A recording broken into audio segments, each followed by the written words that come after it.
Have you ever replayed a conversation in your head 100 times, dissecting every word you said?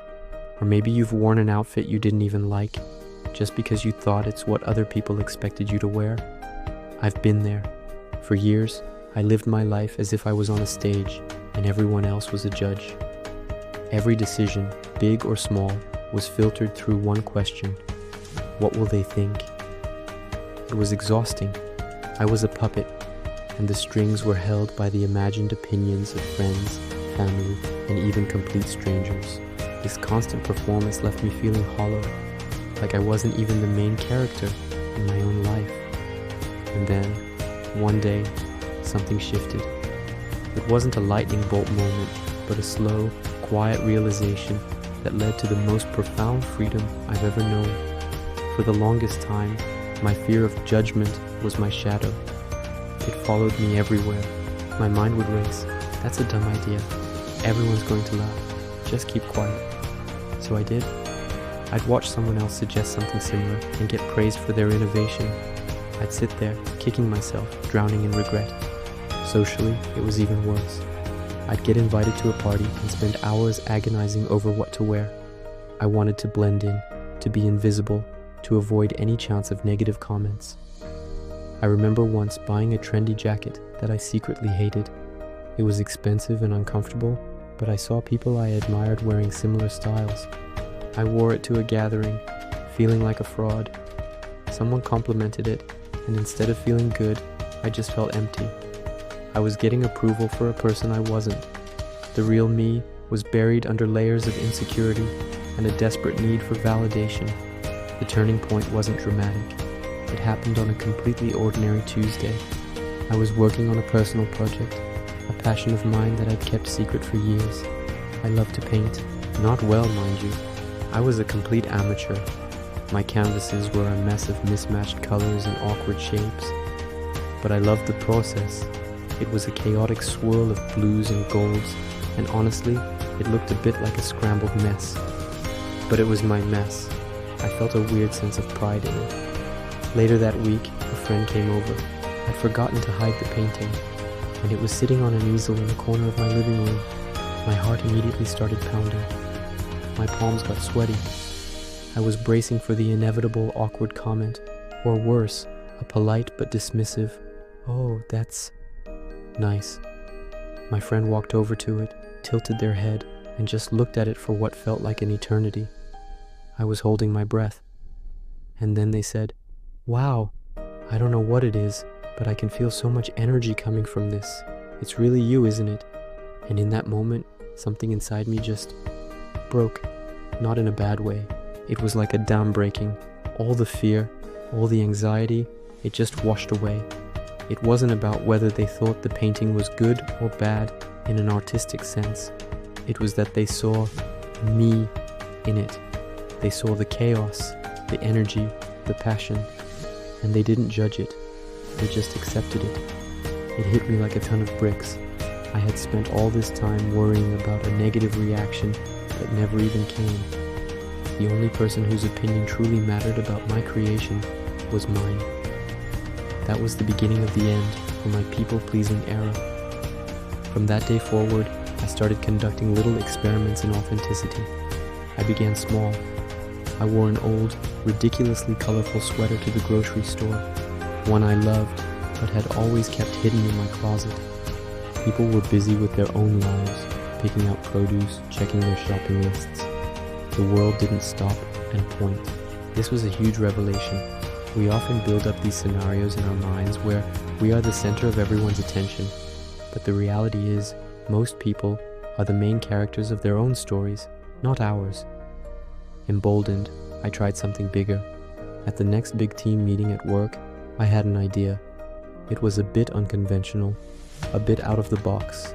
The old me would have stayed silent, but this time I took a deep breath, remembered my messy painting, and spoke up. And then my boss said, "That's a fascinating approach. I hadn't considered that. Let's explore it further." Whether the idea was ultimately used or not didn't matter. What mattered was that I had honored my own voice. I had refused to let fear silence me. I felt a surge of self-respect that was more gratifying than any external praise I had ever received.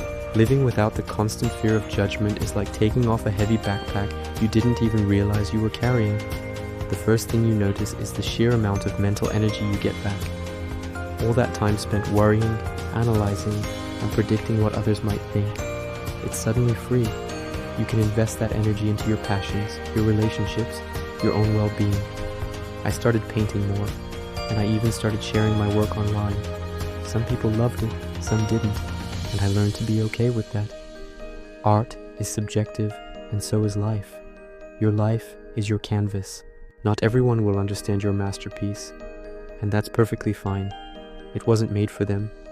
This newfound freedom also transformed my relationships. I became more honest and direct. I could say no to things I didn't want to do without feeling guilty. I could express a differing opinion without fearing conflict. And a funny thing happened. My real friendships got deeper.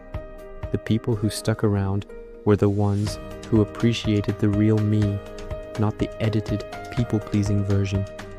The superficial connections fell away, and I was left with a support system that was genuine and strong.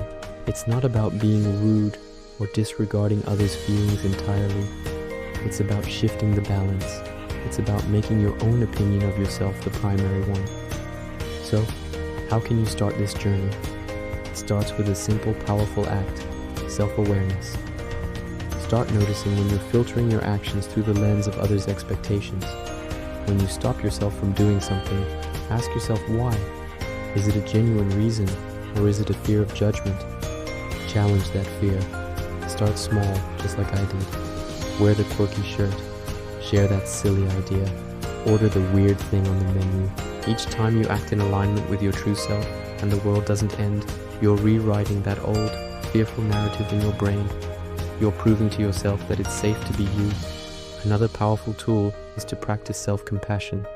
When you're an amateur painter, you don't expect to create a masterpiece on your first try.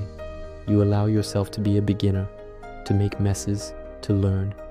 Apply that same grace to your life. You are a work in progress. It's okay to be imperfect. It's okay to not have it all figured out. The opinions of others are often just a reflection of their own experiences and insecurities, not a true measure of your worth. Remember, you are the only one who has to live your life.